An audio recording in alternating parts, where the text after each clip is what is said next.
Om Swastiastu. Perkenalkan, saya Loparma Cynthia Ganesha Puja dari kelas 12 MIPA 2, absen 22. Pada kesempatan kali ini, saya akan memberikan contoh-contoh dampak positif maupun dampak negatif iptek dalam bidang hukum, pertahanan, dan keamanan. Di masa modern seperti saat ini, iptek sangat berpengaruh terhadap kehidupan manusia, di mana kehidupan manusia tidak dapat dijauhkan dari iptek. Iptek atau ilmu pengetahuan dan teknologi berasal dari 3 kata, yakni ilmu yang artinya pemahaman mengenai suatu pengetahuan yang mempunyai fungsi untuk mencari, menyelidiki, lalu menyelesaikan suatu hipotesis. Di mana ilmu ini juga dapat diartikan sebagai suatu pengetahuan yang sudah teruji dan kebenarannya. Kemudian pengetahuan. Pengetahuan adalah suatu yang diketahui ataupun disadari oleh seseorang yang didapat dari pengalamannya. Pengetahuan ini muncul disebabkan oleh seseorang menemukan sesuatu yang sebelumnya belum pernah dilihatnya.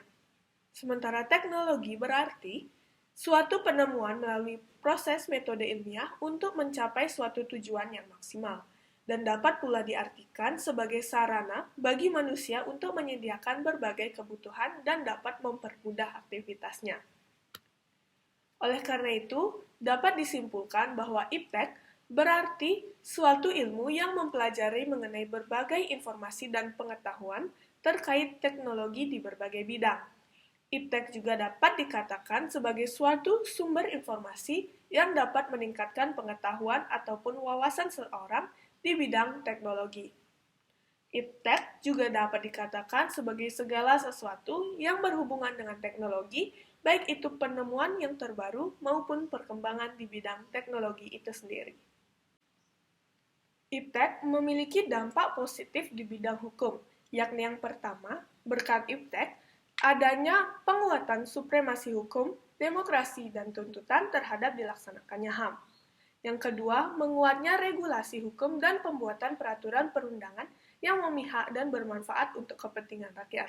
Yang ketiga, menguatnya tuntutan terhadap tugas penegak hukum yang lebih profesional, transparan, dan dapat dipertanggungjawabkan.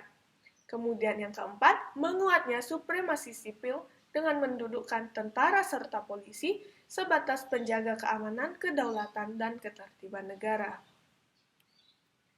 Namun, perkembangan iptek ini juga memberikan dampak negatif di bidang hukum, yakni yang pertama, dapat menimbulkan berbagai jenis tindakan kriminal baru. Kemudian, yang kedua, timbulnya berbagai jenis berita bohong yang memicu tindakan masyarakat yang menentang hukum. Sama halnya seperti dalam bidang hukum, iptek juga memiliki dampak positif bagi bidang pertahanan dan keamanan negara.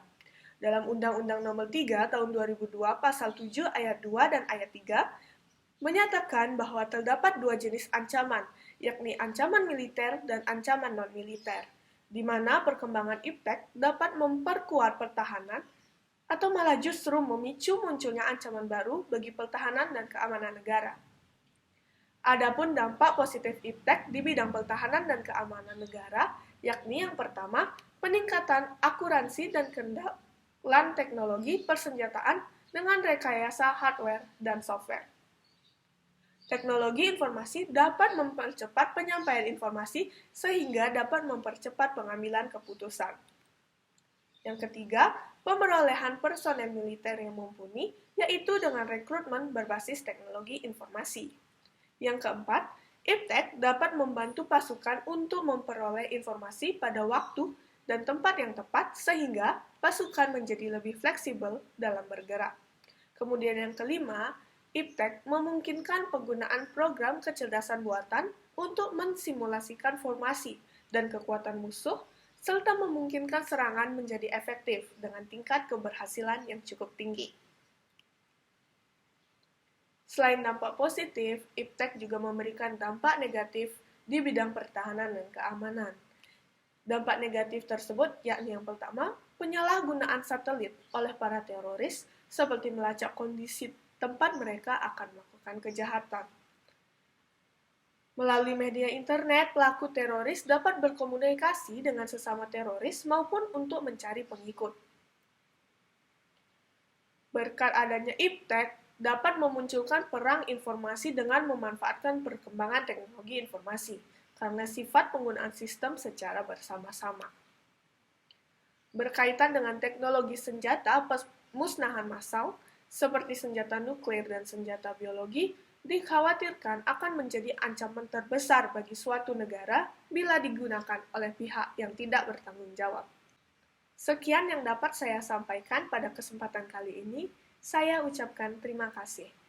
Om Santi Santi Santi Om.